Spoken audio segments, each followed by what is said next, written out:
የተሞላ ልብ ይኖረን ዘንድ እድሜያችንን መቁጠር አስተምረን። እቺን አንድ ሳምንት ኢትዮጵያ ደስታ ላይ ናት። ትልቁም ትንሹ ኢትዮጵያዊ ነኝ ያለ ሁሉ በአንድ ጉዳይ በጋራ እንደው በአንደበቱ በጥቂቱም ቢሆን ይሄስ ያስ ያለ የሚኮንነው ነገር ቢኖርም እንኳን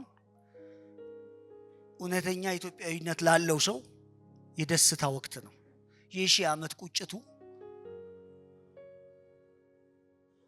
በዘፈኑ፣ በዝማሬው፣ በትውልድ ቅብብሎሽ ባሉ ምሳሌያዊ አነጋገሮች ኢትዮጵያ የውሃ ሀብቷን ለመጠቀም በሚያስችላት ከፍታ ላይ አለመሆኗ የሚያብሰለስለው ወገን ሁሉ አንድ ነገር ተገድቦለት የዛን ነገር ዋጋ በጥቂቱም በብዙም መረዳት በመቻሉ ደስተኛ ነው። ቢሆንልን ከሁሉም ጋር ሰላማዊ ሰልፍ ወተን አባይ ተገደበ ብንል ደስ ይለናል። ምክንያቱም ድህነትን ወደ ጎን ስለሚያደርግ በጂኦፖለቲካው በዚህ በቀጠናው ውስጥ ደግሞ ያለንን ሀገራዊ በላይነት ከፍ ስለሚያደርግ ጤነኛ የሀገራዊ ስሜት ላለው ሰው ሁሉ ይሄ በጣም ደስ የሚያሰኝ ነው። አባይ ተገደበ ሲባል ማለት ነው።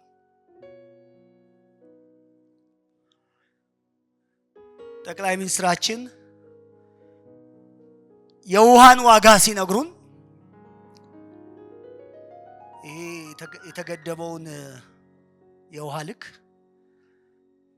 እንደው በ75 ሳንቲም አንዷን ሊትር አውጥተን ብንሸጣት ወይም የ75 ሳንቲም ዋጋ ብንሰጣት አንድ ሊትር እንደሱ እንኳን አይደለም አይደል? አንድ ሊትር ዋጋ ውሃ አሁን ከ30 ከ40 ብር በላይ ሄዷል። እንደው 75 ሳንቲም ብንሰጣት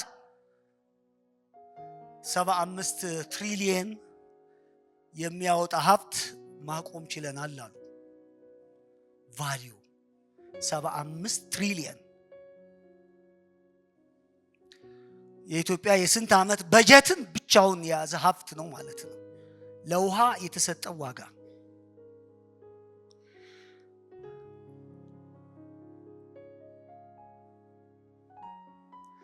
ጠቢብ አይኖች በምድር ላይ ያሉትን ሀብቶች እያንዳንዳቸውን በአግባቡ በልካቸው ዋጋ ይሰጣሉ። ውሃም በተገቢው መንገድ በኢትዮጵያ ደረጃ ባለ ፖለቲካ አስተሳሰብ እንዲህ ያለ ዋጋ ከተሰጠው እንደ ክርስቲያን ለጊዜስ ምን አይነት ዋጋ እንሰጠዋለን ነው ዛሬ መልእክቴ። ጊዜ ለሚባለው ታላቅ ሀብት፣ የከበረ ሀብት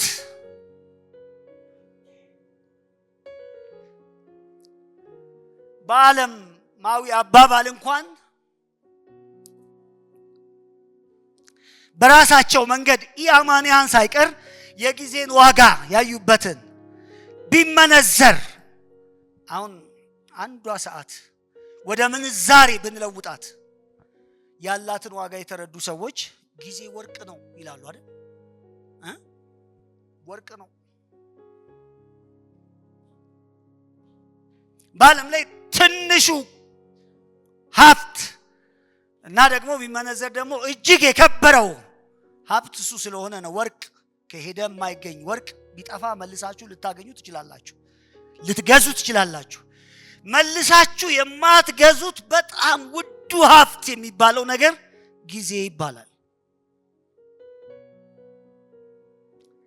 ጊዜን ዛሬ እንደ ጅረት አስቤው ነው።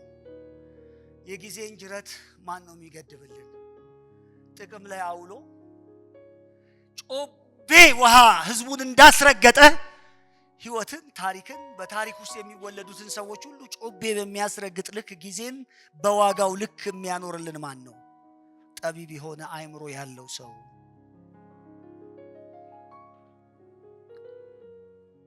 ዳርዊን ምንም እንኳን በእግዚአብሔር በመኖሩ በማይታመን ተራ ሳይንቲስት ቢሆንም ፈላስፋ ቢሆንም የጊዜን ዋጋ ውድነት ግን ያስቀመጠበት መንገድ ይገርመኛል። እንዲህ ነው ያለው፣ የአንድን ሰዓት ዋጋ የማይረዳ ሰው ካለ የህይወትን ምንነት በአጠቃላይ አላወቀውም ይላል። ህይወት ምንድናት የሚለውን ነገር በአጠቃላይ አልገባውም። የስንትን ሰዓት ዋጋ? የአንድን ሰዓት ዋጋ።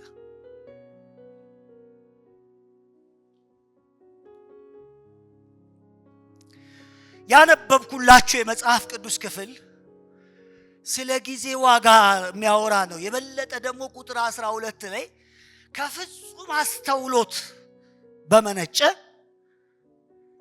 ዘመናችንን መቁጠር ጊዜያችንን መቁጠር አስተምረን ብሎ የጸለየው የሙሴ ጸሎት ነው። እውነትም ለመናገር ይሄ ከፍተኛ ጸሎት ካልተደረገበት ከፍተኛ ድንዛዜ የተደረገበት የህይወት ገጻችን እሱ ነው። ብዙ ጊዜ የምናወራው ብዙ ጊዜ የምንዘምርለት ምንም ግን የማንጠቀምበት ማለት ነው። ልክ ለአባይ እንደተዘመረው ለአባይ በሺህ ዓመት እንደተዘመረው ወይ አባይ እንደተባለው አይደል? ምኞት ተረት ምናምን እንደተነገረለት ስለ ጊዜ ብዙ የተባለለት ጉዳይ አዲስ ነገር እንደማልነግራችሁ እያሳወቅኳችሁ፣ ጊዜ ግን ተገድቦ ያላየ ነው፣ ሰርቶ ያላየ ነው፣ ጥቅም ላይ ውሎ ያላየ ነው።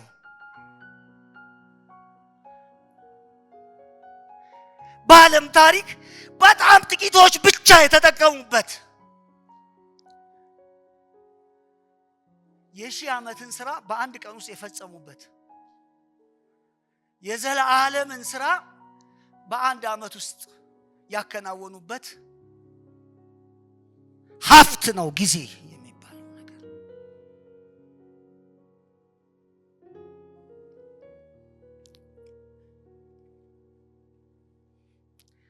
ይሄ መዝሙር 90 የዘመረው ወይም መዝሙሩን የደረሰው ሙሴ እንደሆነ ይታመናል።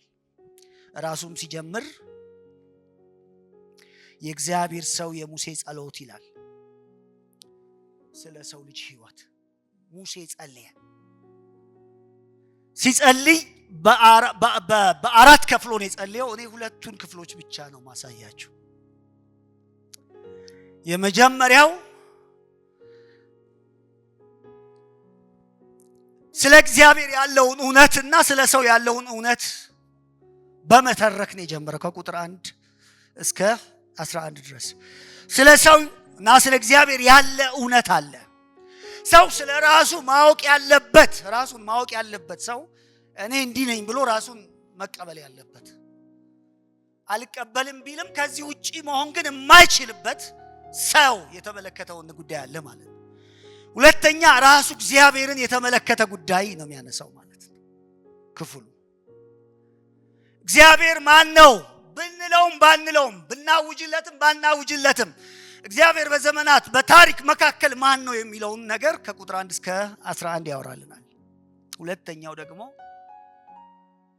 ሰው ይሄንን ተረድቶ ልመና ማቅረብ ይጀምራል ማለት ነው። ከ12 እስከ 17 ልመና ነው፣ ጸሎት፣ ለእግዚአብሔር የቀረበ ጸሎት። እባክህ እኛ እንደዚህ ነንና ከዚህ አንጻር የሚል ልመናን የቀረበው እና ጸሎት ውስጥ እንቆያለንም ያልኩት ከዛ አንጻር ነው። መለመን ይኖርብናል ይሄንን የዚህን ሰው ጸሎት።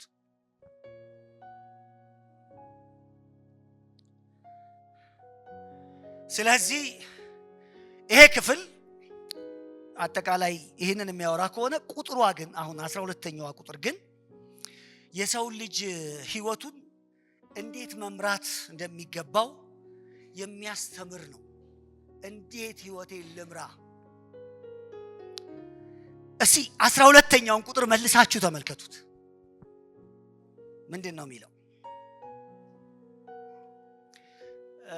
የድሮ ትርጉም ያላችሁ ትንሽ ወሰፍሰብ ይላል አይደል?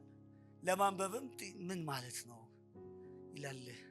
እኔ አዲሱ መደበኛ ትርጉምን ያስኩት አቤቱ እድሜያችን አጭር መሆኑን እንድንረዳ አድርገን ብልህ ልቦናም እንድናገኝ እርዳን። ጌታ ይመስገን። ደስ ይላል። የሚገባን ይመስለናል እንጂ አይገባንም አይደል?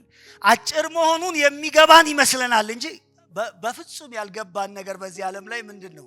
አጭር መሆኑን ነው የማይገባን። የሚገባን ከዛ መለኮታዊ የሆነ አብርሆት ካልመጣ እግዚአብሔር ራሱ የጥበብ አይምሮ እንዲሰጠን ካላስቻለን በስተቀር ካላበቃን በስተቀር ይገባናል ብለን በልበ ሙሉነት የምንናገረው ጉዳይ አይደለም። ለማውራት ያህል እናወራለን። ከጥቅስም ወስደን እንናገራለን። የኛ ህይወት ምንድናት የሚለውን ያዕቆብ በምዕራፍ 4 ቁጥር 17 ላይ ተናገረውን እንጠቅሳለን። ህይወታችን ደግሞ ሲጀመር ምንድናት እንዳለ አሁን ታይቶ ኋላ እንደሚጠፋ እንፋሎት አይደለም አይደል ያለው። እንደዛ አድርገን እንወስዳለን። ግን ይሄ የሚጸልየው ጸሎት እዚህ ጋር እንዲቀመጥ አይደለም የሚጸልየው። ለሪፍሌክሽን እንዲረዳን ወይም ደግሞ መልሶ ለማለት በሚረዳን መልኩ አይደለም። ደምና አጥንታችን ውስጥ እንዲገባ በሚል መልኩ ነው የሚጸልየው። ለልባችን ጥበብ ስጥ ነው የሚለው። ዋናው ክፍል እሱ ስለሆነ ህይወታችን የሚታዘዝበት፣ ነፍሳችን የምትቃኝበት፣ እጅና እግራችን የሚሰራበት በጣም ጥልቁኛነታችን ልባችን ስለሆነ ለልቡ ነው የሚጸልየው። ይሄ ዕውቀት ወይም ደግሞ ተራው በሆነ ንባቤ ሳይረዳው ቀርቶ ሳይሆን ወደ ልብ ገብቶ ወደ ተግባር እንዲለወጥለት ነው የሚጸልየው ማለት ነው። እና 3 ቁም ነገሮች ከዚህ ውስጥ ማውጣት ይኖርብናል። የመጀመሪያው እኛ ቀኖቻችንን እንድንቆጥር የሚል ነው። ቀኖቻችንን እንድንቆጥር ማለት የአሃዝ ጉዳይ አይደለም። የሂሳብ ስሌት ጉዳይ አይደለም። ምን ያህል እኖራለሁ፣ ምን ያህል እሰራለሁ፣ ምን ያህል እተኛለሁ፣ ምን ያህል እንደሱ የሚል ስሌታዊ በሆነ መንገድ እንድንረዳ ማለት አይደለም። ይሄ ሐሳብ እሱ አይደለም። ሐሳቡ ጥልቅ ነው። የህይወትን አጭርነት እንድንረዳ ማለቱ ነው። የህይወትን አጭርነት ማለት የሰው ህይወት ምን ያህል አጭርና ጊዜያዊ እንደሆነ ማወቅ እንድንችል ማለቱ ነው። ይህንን ሙሴ አስቀድሞ ተናግሯል። ከቁጥር 3 እስከ 11 ድረስ እነዚህ 2 ነገሮችን እያነጻጸረ ነው ያወራው።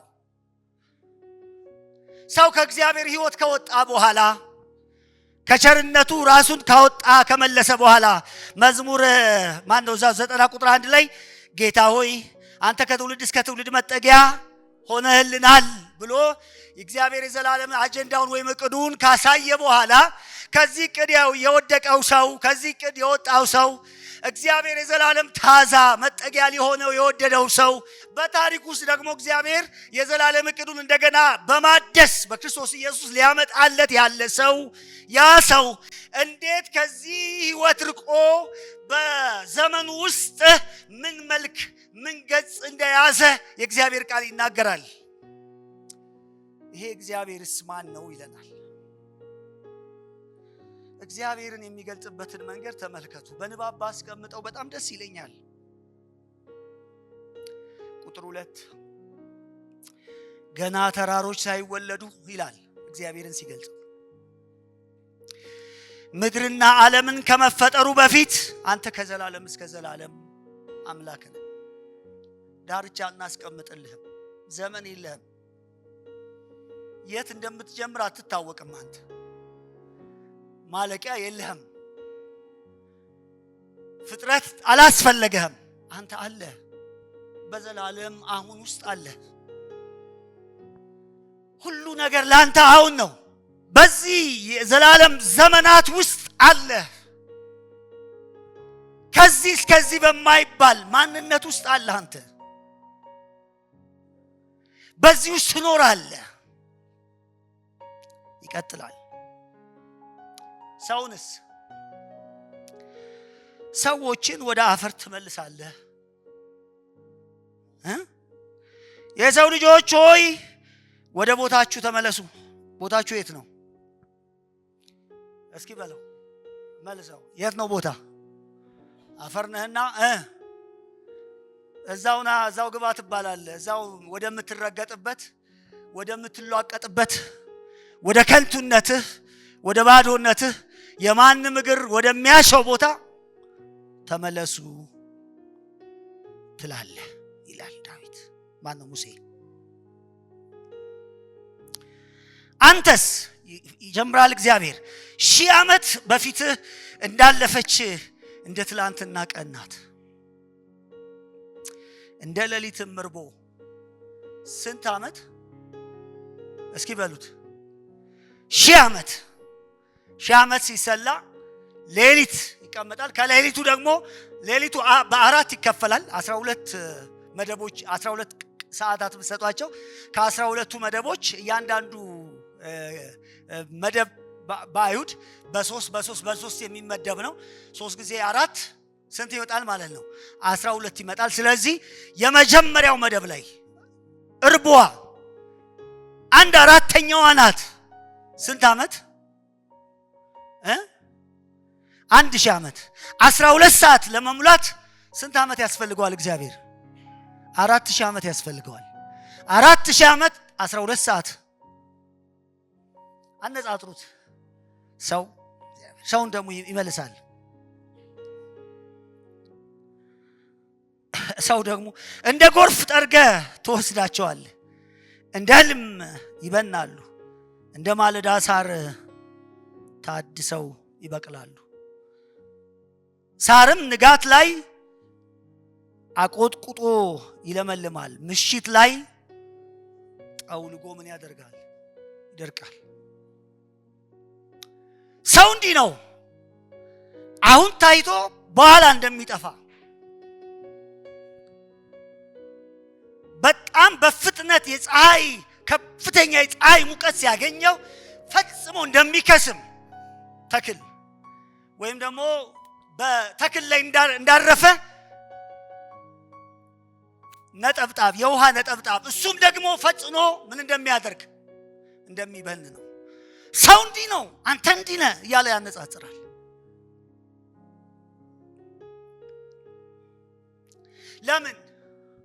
ለምን እንዲህ ሆነ ብቸኛውንና ዋነኛው ምክንያት ይሰጣል ምክንያቱም እግዚአብሔር በዘላለም ዓላማው የሰውን ህይወት እንዲህ ማድረግ አይደለም ብሎ መጀመሪያ ቁጥር 1 ላይ ነግሮናል እግዚአብሔር የዘላለም አጀንዳው በትውልዶች ሁሉ የሚሰራው ሰውን ወደ ዘላለማዊነቱ መመለስ ነው እዚህ ያለነው ሁላችንም ወደ ዘላለም መመለስ ነው አይደለም ዓላማችን እሱ ነው ከዘላለም እስከ ዘላለም ከትውልድ እስከ ትውልድ አንተ ለህዝብ ሁሉ መጠጊያ ነህ ያለው እግዚአብሔር እንደዛ ነው እቅዱና ሐሳቡ ይሄ ነው ነገር ግን ኃጢአት የሚባል ነገር የሰውን ህይወት በአጠቃላይ ምን አድርጎታል ከእግዚአብሔር ቁጣ በታች እንዲሆን አድርጎታል ይለናል ኃጢአት የሚባለው ነገር ልክ ነው የሮሜ ጸሐፊ ምዕራፍ 5 ላይ እንደነገረን ኃጢአት በሞት ይታወቃል ብሎናል ሞት የሚባል ነገር እስካለ ድረስ በዓለም እስካሁኗ ሰዓት ድረስ ምን አለ ማለት ነው ኃጢአት አለ ምክንያቱም የኃጢአት ዕዳ የኃጢአት ውጤት የኃጢአት ኪሳራችን ያስከተለብን ቀውስ ይሄ ነው ጊዜያችን ላይ ነው ትልቁን ውድቀትና ፍርጃ ያመጣብን ጊዜያችን የሚባለው ነገር ነው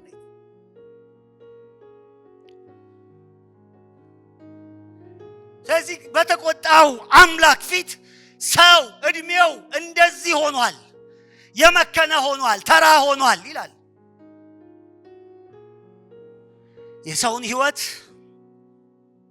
አጭርና መከረኛ አድርጎት ይስልልናል ከምን የተነሳ ከኃጢአት የተነሳ 70 ቢበዛ 80 ያውም ደግሞ ምንድነው ይላል ድካም ፈተና የበዛበት ጦርነት የበዛበት ውጣ ውረድ የበዛበት የተመሰቃቀለ ሚዛናዊነት የጎደለው ገጸ ብዙ የሆነ ሐዘንና ደስታ የሚፈራረቅበት ሳቅና ለቅሶ ያልጠፋው ህመምና ጤንነት እኩል በህይወቱ ላይ የሚሄዱበት የሰው ዘመን እንደዚህ ተስሏል በሙሴ ውስጥ። ይሄንን የሰራው ምንድነው ይላል? ኃጢአት። ኦኬ፣ ወደ እግዚአብሔር ወደ ዘላለም ዕቅድ ከመግባቴ በፊት በኃጢአት ዓለም ውስጥ ያለው እኔ ታዲያ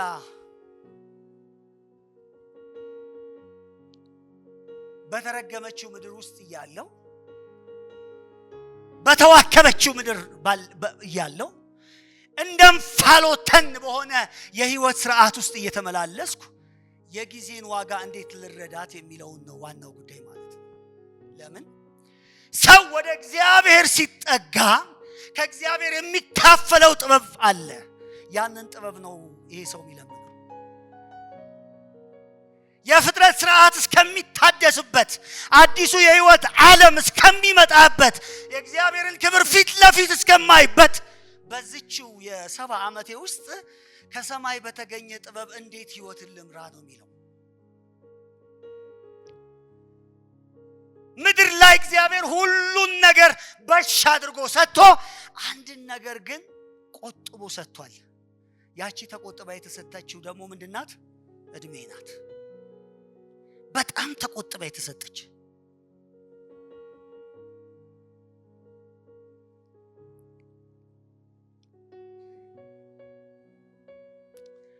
ስለዚህ የጸሎቱ ዋናው ማዕከላዊ ጉዳይ ምንድነው? እባክህ እድሜ የሚባለውን ነገር በጣም እንደበራለት ሰው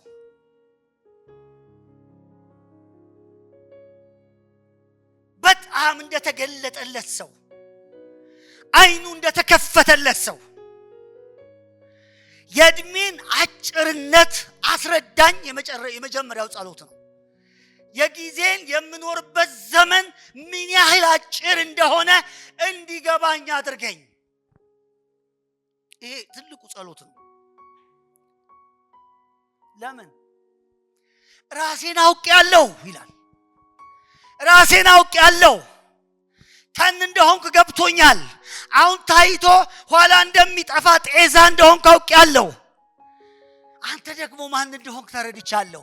ከዘላለም እስከ ዘላለም እንደምትኖር 1000 ዓመት በፊት እንዳለች እንደ አንዲት የቀን እርቦ እንደሆነች ገብቶኛል። ስለዚህ ካንተነት በሚመነጭ ጥበብ ትንሿን የራሴን እድሜን ድካም የሞላባትን ስንፍና የሚያጠቃትን በጣም አቅመቢስ የሆነችዋን ምንም የማልሰራባትን ካንተ በተቀዳ ጥበብ እንድኖርባት ይላል። ራሴን ባወቀ ልክ እንድኖርባት እግዚአብሔር ሆይ የእድሜን አጭርነት እንዲገባኝ አስረዳኝ፣ ይህንን አስረዳኝ ይላል። ይሄ የመጀመሪያው ጸሎቱ ነው። ሁለተኛው ጸሎቱ ተመልከቱ። ጥበብ ስጠን ይላል አይደል? ለልባችን ምን ስጠን? ጥበብ ስጠን እባክህ። ጥበብ። ምክንያቱም ሰው በዚህ ምድር ከጊዜ አጠቃቀም አኳያ በጣም ብዙ ጥበብ ሊያገኝ በብዙ መንገድ ሊካፈል ይችላል። ሰው ጥበብ ሊኖረው ይችላል። ለምሳሌ ዓለማችን አሁን አዲስ ትልቅ ፕሮጀክት ጀምራለች። እንደውም ይሄንን የማቱሳላ ፋውንዴሽን ብለውታል። የማቱሳላ ፋውንዴሽን እርጅና በሽታ ነው፣ ይህንን በሽታ መገዳደር አለብን ብለው በብዙ በጀት ተመድቦለት የሰውን ህይወት ጤናማ፣ ደስተኛ እና ረጅም ለማድረግ እየተሰራ ነው።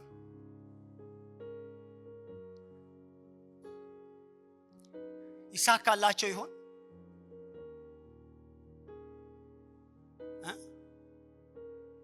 ይሆንላቸው ይሰምርላቸው ይሆን? አላውቅም። ግን ጥበብ ነው። ግን መታየት ያለበት ይሄ ጥበብ በምድር ላይ የረጅም ዘመን የመኖር ጥበብ ለማን ደስታ፣ ለማን ክብር፣ ለማን ዓላማ ሲባል ሰው ራሱን ዋናው ማዕከል የሚያደርገው ማለት ነው። ከዛ ውጪ መሆን አይችልም ሰው። እያንዳንዱ ዓለም ላይ የምትሰራዋ ነገር ሁሉ በብዙ ጥበብ በሰው ልጆች ዘመን ውስጥ ያለውን ህይወት በጣም የተመቻቸ ለማድረግ ምቹ የህይወትን ዘመን ለማምጣት ሰዎች ይጠበባሉ። የእግዚአብሔር ጥበብ ግን ስለሱ የሚያወራ ጥበብ አይደለም። በእግዚአብሔር ጥበብ ውስጥ ያለው እውነታ ግን ሌላ ነው። እሱን እናየዋለን። ጥበብ ስጠን። አምላካዊ ጥበብ ነው ይሄ ጥበብ።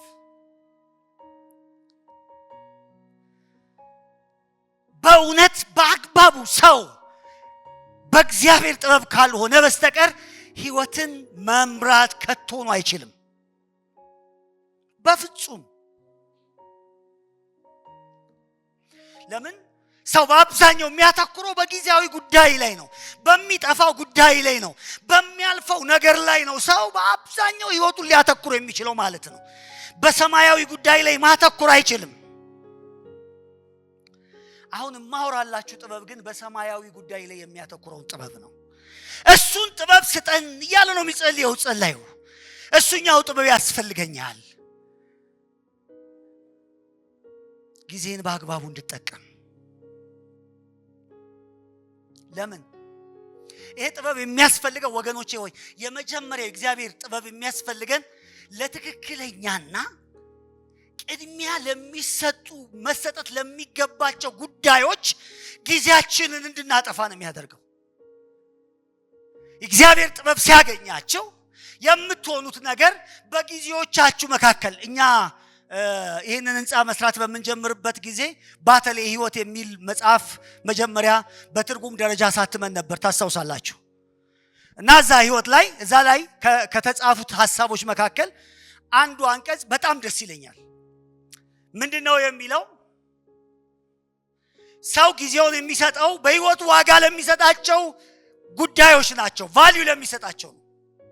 ለምሳሌ ለሰው ለትምህርቱ ጊዜ ዋጋ ከሰጠ ለትምህርት ምን ያደርጋል? የበለጠ ጊዜ ይሰጣል አይደል?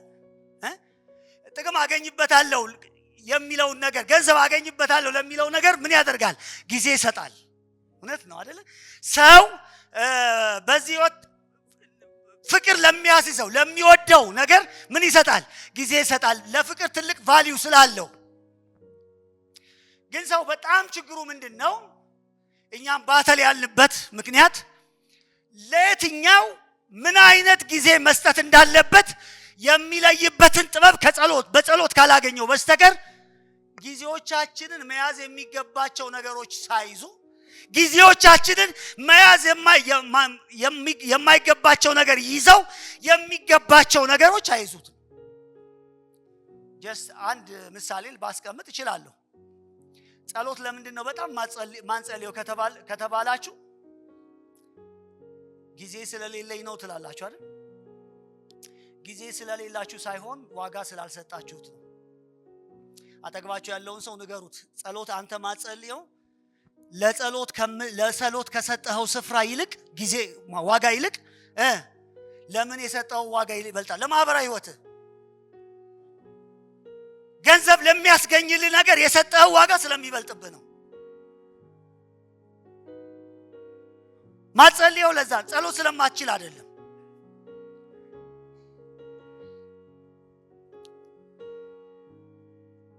ለጸሎት የሰጠኸው ሚዛን ነው፣ ስፍራ ነው። ይህንን ያነሳውላችሁ ምክንያት ጥበብ ስጠኝ ስል ለእያንዳንዱ ነገር ጥበብ ትልቁ የሚሰራው ነገር ለእያንዳንዱ ጉዳይ ቅድሚያ ለሚሰጠው ነገር የምትሰጡትን ዋጋ ሰጣት ይወስናቸዋል አይደል? ለምሳሌ አንድ ዕቃ ወደ ገበያ ወጣችሁ ስትገዙ ዋጋ የምትዋውጡት ወይም ገንዘብ የምትሰጡት በቫልዩአችሁ ልክ ነው። ይሄን ነገር ይገባዋል ባላችሁት ልክ ነው። ስትከራከሩም እንደዛ ነው። ይሄንን ወረቀት አንድ ሰው ይዞ ወደ ገበያ ላይ ወጥቶ 100,000 ብር ነው ቢላችሁ ዝም ብላችሁ ትገዛላችሁ እንዴ? 100,000 ብር ያወጣል ወይን ብላችሁ ነው አይደል? ዋጋ ነው የምትሰጡት መጀመሪያ ማለት ነው። ከዛ እሱ 100,000 ብር ሲላችሁ አውርዳችሁ 30 ሳንቲም ትሉታላችሁ። ቢያዝን ባያዝን ደስ ቢለው ባይለው በዋጋ ልክ ነው። ይሄ ከጥበብ ይመነጫል ማለት ነው። ጥበብ ማለት እሱ ነው። ለነገሮች የሚገባ ዋጋ መስጠት ማለት ነው። ጊዜን ለመጠቀም ካስፈለገ የሚያስፈልገን ነገር ምንድነው? ጥበብ ነው። ጥበብ ነው። ጥበብ ደግሞ ከምድር አይገኝም፣ ከሰው አይገኝም፣ ከዚህ ፍጥረት አይገኝም፣ ከሰማይ ነው የሚገኘው። ይሄ ጥበብ ይሄን ጥበብ ሊሰጥ የሚችለው እግዚአብሔር ብቻ ነው። በሰው ልብ ሊያፈስ የሚችለው ጌታ አምላካችን የተመሰገነ ይሁን።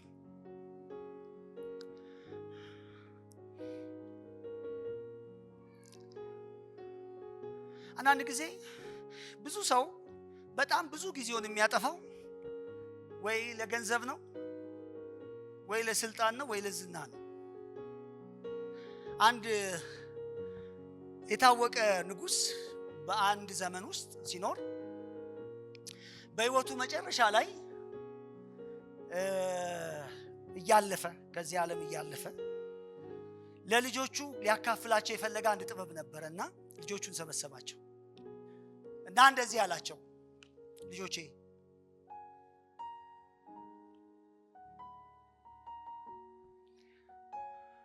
እኔ የህይወትን መንገድ ተጉዣለሁ።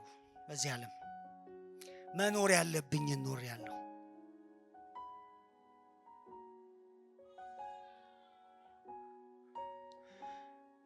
ስልጣን ነው አግኝቻለሁ። የሀገሪቷ አስተዳዳሪ ሆኛለሁ። ገንዘብ ነው፣ ሀብት ሁሉ የኔ ሆኗል። ታዋቂነት ነው፣ ዓለም አቀፍ ታዋቂነት አግኝቻለሁ። እነዚህ ሁሉ ግን ከጸጸት አላዳኑኝም። የሚያስፈልገን ሁሉ አግኝተሃል አላሉኝም። እናንተ ግን ጊዜን ከተጠቀማችሁበት፣ ጊዜን ዋጋ ከሰጣችሁት፣ በጊዜያችሁ አለ ለእውቀት ቅድሚያ ስጡ አለ። ለማወቅ ለማያቋርጥ የእውቀት ጥማት ወደ ውስጣችሁ ይግባ። ከሁሉ ሰው ጋር በፍቅር ለመመላለስ ጨክኑ። ከዚህ ሁሉ በላይ የዘላለማዊነትን መንገድ ምን እንደሆነች ለማወቅ ጣሩ አለ። ዘላለማዊነት የሚባል ነገር የስሌታችሁ ዋና ልክ ይሁን። ጊዜያችሁን ስታጠፉ ለምን ለእውቀት፣ ለፍቅርና ለዘላለማዊ ጉዳዮች ላይ ጥበብ ማለት እሷ ናት አለ። ጠቢብ ከሆንክ፣ አስተዋይ ከሆንክ በየቀኑ ማወቅ የሚባለው ነገር የህይወት ስሪት ይሆናል ማለት ነው። የእግዚአብሔርን ምክር ማወቅ፣ አካሄዱን ማወቅ፣ ፍላጎቱን ማወቅ፣ እሱ ማን እንደሆነ ማወቅ በማያቋርጥ ሁኔታ ማለት ነው። ደስ ሲለን እኮ የምናውቅ ሰዎች ነን እኛ። ደስ ሲለን ዛሬ ምን አወቅኩ እያልን አንኖርም አይደል? ደስ ሲለን ነው የምናውቀው። አንዳንድ ጊዜ በሳምንት አንዴ ነው የምናውቀው፣ ወይም ደግሞ ስንፈተን ነው የምናውቀው።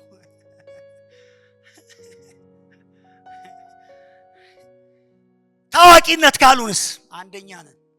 ይሄ ዘመን ደግሞ በተለይ የታዋቂነት ሩጫ ነው አይደል? ሰው ሁሉ ምንም አድርጎ ሰው መታወቅ ነው የሚፈልገው። በማህበራዊ ሚዲያ ምንም አድርጎ አብዶም ተሳድቦም ምንም አድርጎ መታወቅ ነው። አጠገባችሁ ያለውን ሰው ሞኝ አትሁን በሉት። በየቀኑ ወቅ በሉት። በየቀኑ አፍቅር።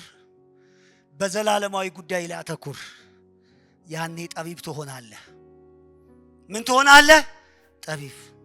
ጥበብ ስጠን። ለምን? ጊዜን በአግባቡ እንድጠቀም፣ ቀናችንን ለእግዚአብሔር ፍቃድ፣ ለበጎ ስራ፣ ለቤተሰቦቻችን፣ ለሌሎች መጠቀም እንድንችል ጊዜ ስጠኝ እግዚአብሔር ሆይ። ማን ጥበብ ስጠኝ። ለምን? ጊዜን በአግባቡ እንድጠቀም፣ ለየትኛው ቅድሚያ መስጠት እንዳለብኝ እንዳውቅ ብቻ ሳይሆን በአግባቡ በሚገባው ታይም ማኔጅመንቴን ትክክል እንዳደርግ። ብዙ ሰው ታውቃላችሁ ታይም ማኔጅመንት ላይ ዊክ ነው። ብዙዎቻችን ደካሞች ነው። አይሞላልንም።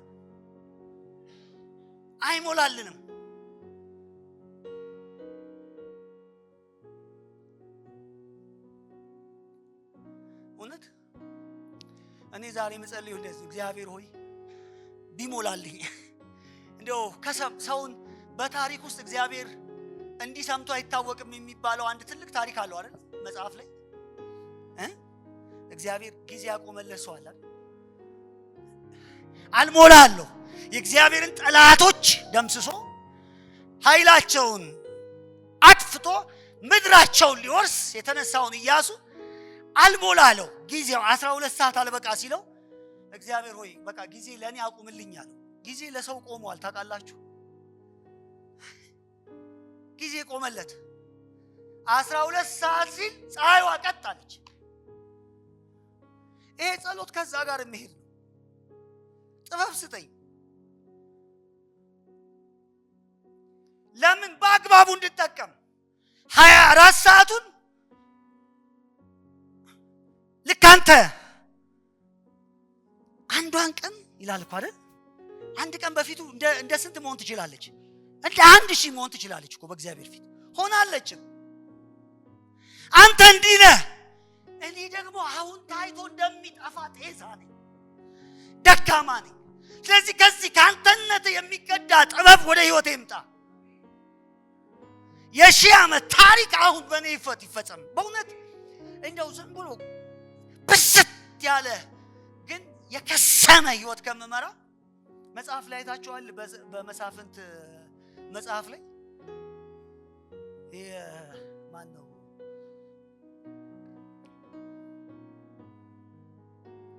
ሳምሶን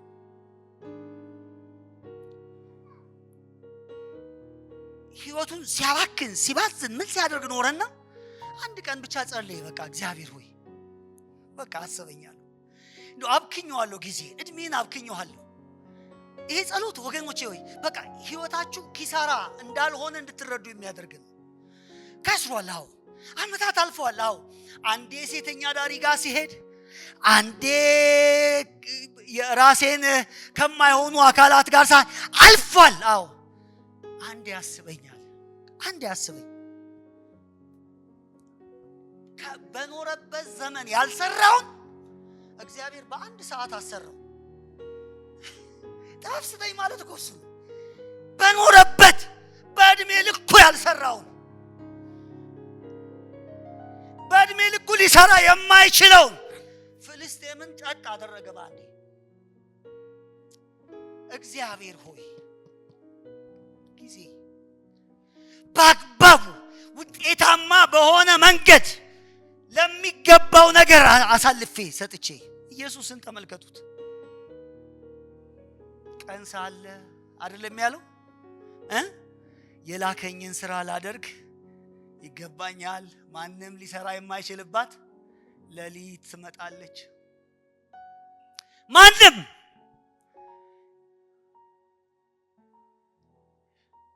ራሱን በጊዜ ውስጥ ወስኖ የእግዚአብሔርን ስራ ለመስራት ከፈቃዱ ጋር የተራመደበት እርምጃ። ዮሐንስ ላይ እኮ የምታዩት በጣም የሚያስደንቀው እኮ ይሄ ነው። እናንተ ጊዜያችሁ በሽ ነው አላቸው። ምዕራፍ 7 ላይ በሽ ጊዜ ሞልቷቸዋል። እኔ ግን እንደዛ አይደለም፣ ጊዜ በሽ አይደለም። መቼ ምን እንዴት ማድረግ እንዳለብኝ ለእያንዳንዷ ፕሮግራምና ስሌት አለኝ። ለምን? እኔ ጊዜ ከወርቅ በላይ ነው ለኔ። ጊዜ በእውነት በመንፈስ ቅዱስ ሆናችሁ እንድትሰሙኝ ይፈልጋለሁ።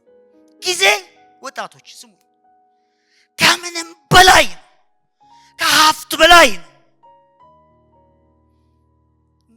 ምን ይሰራልሃል? ቁጥር ምን ይበዛል? ምን ይሰራልሃል? 1000 ዓመት ካልሰራህበት፣ ካልኖርክበት፣ ዓላማ የሌለውን ህይወት ካልመራህበት ምን ይሰራልሃል? ምን ዋጋ አለው? እግዚአብሔር ሆይ ጥበብ ስጠኝ። ለምን? ጊዜን በአግባቡ እንድጠቀም። እግዚአብሔር ሆይ ጊዜ ስጠኝ። ከኃጢአት ለመራቅ ጽድቅ ለማድረግ እግዚአብሔር ሆይ ጥበብ ስጠኝ። ምክንያቱም ጊዜን መጠቀም የምችለው ኃጢአትን መከላከል ማቆም መክታት ስችል ነው አይደለም? ስችል ነው። ይሄ ሁሉ ነገር እኮ ይከስማል። የማይከስም ይመስልሃል? ጉልበት አይከስምም፣ ውበት አይጠፋም፣ ዕውቀት አይማክንም። ስንት ዕውቀቶች ከመቃብር በታች የሉም። የመክብብ መጽሐፍ ስታዩት የፍልስፍና ይመስላል። ዋናው መጽሐፉ የጊዜን ዋጋ የጊዜን ውድነት የሚያሳይ ነው። እግዚአብሔር ሁሉን በጊዜው እንዴት አድርጎ እንዳሰላሰለው እንደሰራው የሚያወራ ነገር ነው። ሩጫው፣ ሀብት ፍለጋው፣ ስልጣን ፍለጋው፣ ደስታን ፍለጋው ሩጫውን ሁሉ ያይና ጸሐፊው ሲዘጋ እኔ እሱ በዘጋበት መዝጋት ሐሳቤን ልቀጥል እፈልጋለሁ። ባነበው ደስ ይለኛል። መክብብ 12:6 እንደዚህ ይላል መጽሐፍ ቅዱሳችን፣ የብር ሰንሰለት ሳይበጠስ የወርቅም ሳል ሳይሰበር የውሃ መቅጃ በምንጩ አጠገብ ሳይከሰከስ ወይም መንኮራኩሩ በውሃ ጉድጓድ ላይ ሳይሰበር አፈር እስኪ በሉት ከኔ ጋር በሉት፣ ራሳችሁን በሉት። ማናችሁ? ኦረ እንዴ ምን ነው? እዛ ጋር አድምቀ ራስን ጻፍ ከፈለክ። የብር ሰንሰለት ነኝ በል ከፈለክ። እስቲ ምንድነው? እስኪ በለው። የወርቅ ሳህን ነኝ ብለህ ራስን በቤተ መንግስት አስቀምጥ ከፈለክ። እስቲ ምንድነው? እኔ ጠፋው። ምንድነው ልትሉ ነው ታዲያ? ሂዱ ከሆነ ጊዜ በፊት የሞቱትን ዘመዶቻችሁን ይዩ። አንድ ነገር ካገኛችሁ፣ አንድ ነገር ከተገኘ ልቀጣ። ራስን በምንም አቆላምጣ አስቀምጠው። የውሃ መቅጃ በምንጭ አጠገብ። እንግዲህ ምን አይነት ዕቃ እንደሆነ አላውቅም። እንግዲህ ቤተ መንግስት ዕቃ ሊሆን ይችላል። ወይም በመንኮራኩሩ በውሃ ጉድጓድ ላይ ምን ሳያደርግ ሳይሰበር። ይሄ ሁሉ የአፈር ዝርያ ነው እንጂ ከአፈርነት ምንም ውጭ አለ። የአፈር ዝርያዎች ነን። ቀይ አፈር፣ ጥቁር አፈር፣ ነጭ አፈር ምናምን ነህ እንጂ ምንም አይደለም። እስቲል ምንድነን? አልሰማሁም። አፈር ወደ ወጣበት ምን ሳያደርግ አልሰማሁም።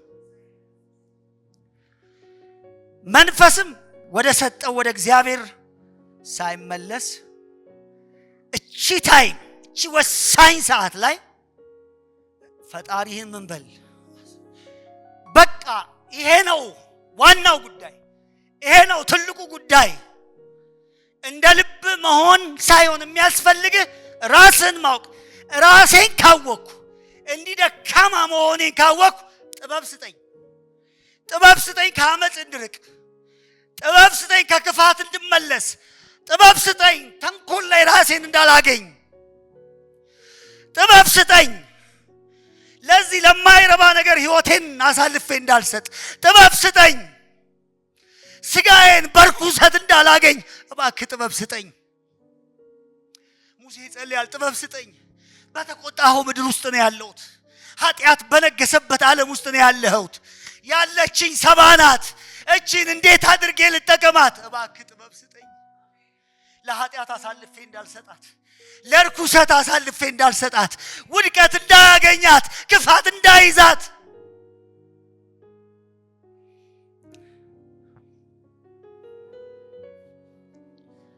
ጥበብ ስጠኝ። እስቲ በሉት ጌታን ጥበብ ስጠኝ። እግዚአብሔር ሆይ ግድ የለም ያለፈው አልፏል ወገኖች፣ የሄደው ሄዷል። አንተ ለሶምሶም ታሪክ ለውጠሃል አይደለም? አንድ ሌሊት እኮ ታሪክ ሰርተሃል አይደለም? የአንድ ሌሊት ጸሎት የሆነ ነገር ገለባብጧል አይደል? በጌዲዮን በዚች ሌሊት ብሎታል እኮ እግዚአብሔር ለጌዲዮን። በዚህች ሌሊት ጠላቶችን እንደ አንድ አድርገህ ትመታለህ። አንድ ሰው እንደገደለ በአንድ ሌሊት እንዴ 100 ምናምን ሺህ ሰራዊት እንደ አንድ ሰው! እንዴት የሰው ችሎታ! እንዴት የሰው አቅም! እግዚአብሔር የተበላውን ዘመን ማደስ ይችላል። የተበላውን ዓመት እንደገና መቃኘት መለወጥ ይችላል የኛ አምላክ። ሙሴ እሱን ነው የሚለው። እግዚአብሔር ሆይ በተቆጣው ዘመን፣ በተቆጣው ምድር፣ በተቆጣው ስርዓት ውስጥ እግዚአብሔር ሆይ ጥበብ ስጠኝ እባክህ። ጥበብ ስጠኝ፣ ጥበብ ስጠኝ፣ ጥበብ ስጠኝ። ሌላ አለምንህም፣ ጥበብ ስጠኝ። ለዘላለም ህይወት እንድዘጋጅበት ጊዜ ዋጋዋ ትንሽ ጊዜ ስለሆነች ከወርቅ የበለጠች የከበረች ስለሆነች እንዴት ይቺን ጊዜ ስልጣን ለመሻማት ታዋቂነት ለማግኘት እንዴት እሰራባታለሁ? ለዘላለም ልስራባት እንጂ። አምስቱ ሰነፎችን ታስታውሱ የለ ወገኖች? ጊዜ አለን። ብዙ ሰው እኮ እንደዛ እኮ ነው። አንድ አባባል አለ፣ በጊዜ የተሰፋ ቀዳዳ 9ኙን ቀዳዳ ያድናል ይላል። አንዳንድ ሰው እንደዛ ነው። ትንሽ ነገሮች ችግር ትንሽ ሲገጥሟችሁ ቶሎ እንደመሸፈን፣ ትንሽ ከሰው ጋር ክፍተት ሲፈጠርባችሁ ቶሎ እንደመግጠም እየሰፋ ብዙ ችግሮች ዓለም ላይ እንደዛ ናቸው። ጊዜ ነጋለኝ ማን ነው ነገ የሰጠ? ማን ነው ነገን ያንተ ያደረገው? ማን ነው ሰኞ የኛ ነው ያለው? ሰኞ የኛ አይደለም ያለን፣ እሁድ ብቻ ነው። አሁን ነው ያለን። በዘላለም ጉዳይ ላይ እንዳተኩር፣ የዘላለም ጉዳይ ሐሳቤን እንዲይዝ ምን ስጠኝ? ጥበብ ስጠኝ እባክህ፣ ጥበብ ስጠኝ እግዚአብሔር ሆይ ይለምናል። ጥበብ ስጠኝ። ምክንያቱም ይሄ ሲራገፍ ነፍስ ወደ ሰማይ ስትሄድ እቺን ጊዜን በአግባቡ ማኔጅ ካላደረኳት፣ በኃላፊነት ካልተወጣውባት፣ ቢጠጪ ለብዙ ዘመን የሚሆን አለሽ እያልኳት እንዴት አኖራታለሁ? ብዙ ዘመን የላትም። ጊዜ ስጥ እባክህ። ይሄንን ዘላለሙን እንዲገባኝ፣ የዘላለም ሐሳብ በአእምሮዬ በልቤ ውስጥ ቦታ እንዲኖረው እግዚአብሔር ሆይ ምን ስጠኝ በሉት። እስኪ ለምኑ ከኔ ጋር በነፍሳችሁ ለምኑ። ምን ስጠኝ? ጥበብ ስጠኝ። አዎ እግዚአብሔር ሳይነግፍ እኮ ነው በልግስና የሚሰጥ። አንድ ወንድም አዲስ እግዚአብሔር ይባርከው በሰኞ ዕለት ማነው ዓርብ ዕለት በጣም እኔ አንዳንዱን እያቃተኝ ነው ያገለግላቸው የነበረውና አንዳንዴ እያመለጠኝ በኢየሱስ ስም እላለሁ። ምክንያቱም ነገሩ የእግዚአብሔር ምክር በጣም ጥልቅና የከበረ ነው እና እሱ ሌላ ኢንላይትመንት አመጣልኝ። እግዚአብሔር ጊዜን ትንሽ አድርጎ አለኝ፣ ጥበብን ግን ብዙ አድርጎ ሰጠን። እግዚአብሔር ሳይነቅፍ በልግስና የሚሰጥህ ጊዜን ሳይሆን ጥበብ ነው።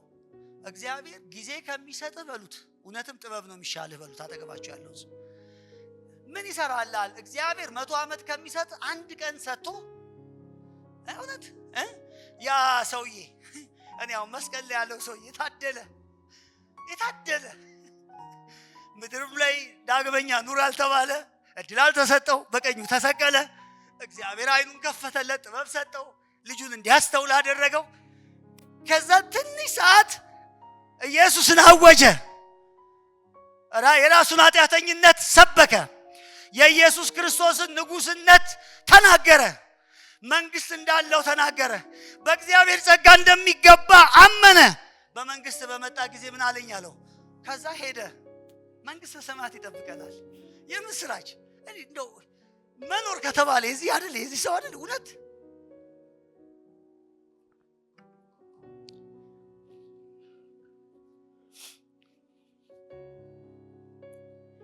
መኖር ከተባለ ከኢየሱስ ጋር አይደል? መኖር ዛሬ ተባለ አይደል? ምን አይነት እድለኛ ነው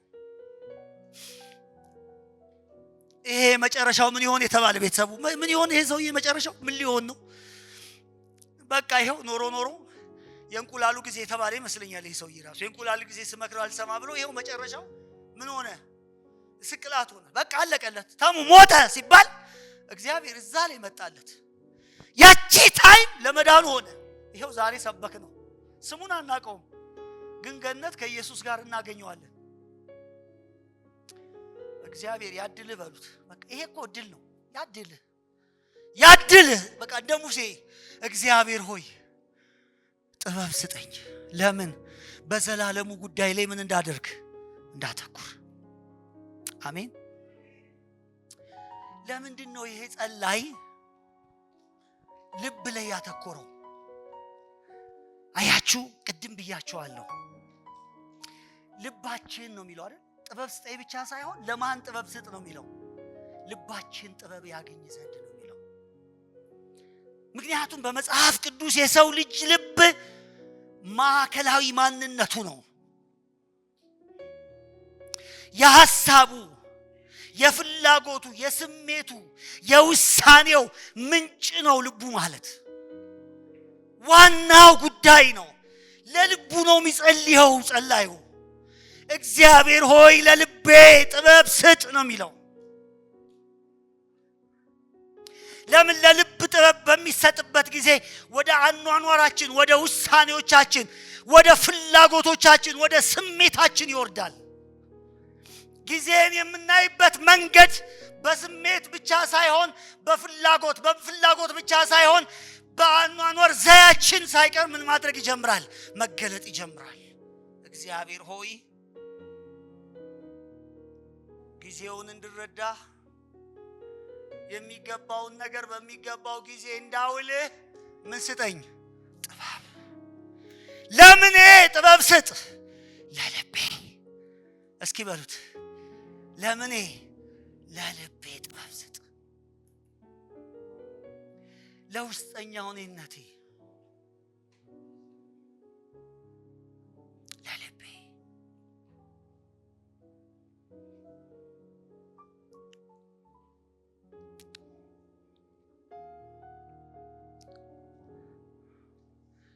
ወገኖቼ ሆይ ቀኖችን መቁጠር አንድ ሰው ሊረዳ ይችላል። ይሄ ታወቀ ነው። ዘመኑ አጭር ሆኗል እንላለን እኮ አይደል? የሰው ህይወት እኮ በቃ ምሳሌ አባባሎች እንኳን ሳይቀራለን። ችግራችን ወደ መኖር እንዴት እናምጣው ነው? እንዴት ወደ መተግበር እናምጣው ነው? እንዴት በህይወት እናሰላስለው ነው? ልብ ግን ጥበብን ሲያገኝ ዕውቀት ወደ ተግባር መለወጥ ይችላል። ዕውቀት ብቻ ሆኖ ሳይሆን ወደ ተግባር ይመጣል ማለት ነው። ወገኖቼ ይሄን የምላችሁን ጥበብ አንብባችሁ አይደለም የምታገኙት። ጉልበታችሁን አንበርክኩ። ለምን መሰላችሁ? ውድ ነገር በዚህ ዓለም ላይ ምንድን ነው? በቀደም አንድ እህት እዚህ ውድ ነገርሽ ምንድን ነው ብላ በወጣቶች መርሃ ግብር ላይ አንስታልን ነበር። ውዱ ነገር ጊዜ ነው ብላናለች። እንዲገባት ደግሞ መለመን አለበት። አሁን ወደ አእምሮ ብቻ ሳይሆን እንዲገባችሁ ወጣቶች፣ አእምሮአችሁ ላይ ብቻ ሳይሆን ወደ ምን መውረድ አለበት? ወደ ውስጠኛው እኛነታችን መውረድ አለበት። ለምን መሰላችሁ? ሐሳቤን ልቋጭ። የመጀመሪያው የእግዚአብሔርን ፍቃድ ለማድረግ ልባችን ይነሳል። የማንን ፍቃድ? ወደ ልባችን ሲወርድ ፍቃዱን ለማድረግ። ሁለተኛው ዓለማዊ ፍላጎቶቻችንን ያስወገድን መንፈሳዊ ፍላጎቶቻችን እየተቀጣጠሉ ይመጣሉ። በጎ የማድረግ ዝንባሌያችን እየጨመረ ነው የሚመጣው። ሕይወታችንን ለእግዚአብሔር ክብርና ለሌሎች ጥቅም ለማዋል እድል እናገኛለን። መቼ? ጥበብ ወደ ልባችን ውስጥ ሲወርድ። ዛሬ ምንድነው እያልከን ያለኸው? ልቋጭ። እያልኳችሁ ያለሁት እግዚአብሔርን ወቁት። በጊዜ ውስጥ እግዚአብሔር ማን እንደሆነ ተረዱት። እግዚአብሔርን ስታውቁ ራሳችሁን ስታቁ ሀምብል ትሆናላችሁ። ይሄ በጣም ሀምብል ነው። እግዚአብሔር ሆይ ይላል። እግዚአብሔር ሆይ ወድቆ ይመስለኛል እቺ ችግር የበዛባት መከራ የበዛባት ስቃይ የበዛባት ያዕቆብ በመዝሙር ማነው በዘፍጥረት ምዕራፍ 47 እንዳላት እድሜ ስንት ነው ሲባል እድሜ እንደዚህ መከራ የበዛበት ደግሞ ትንሽ ነው እንደ አባቶች አይደለም እንዳለ እንደ አባቶች አይደለም የኔ ህይወት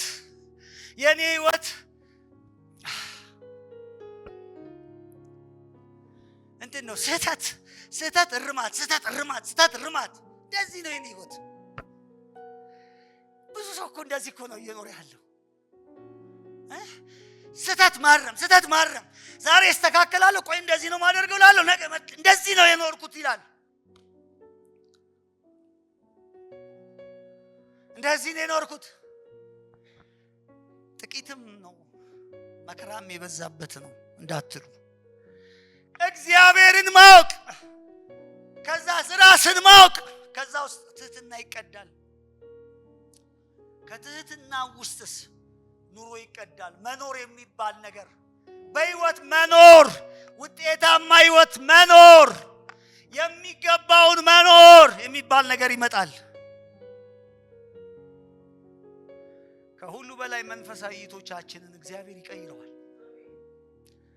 ስለዚህ ሙሴ የጸለየው ጸሎት የኛ ጸሎት ይሁን። እግዚአብሔር ሆይ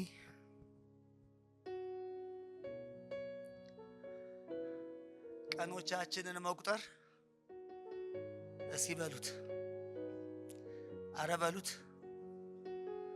ቀኖቻችንን መቁጠር ምን በሉት፣ ምን በለን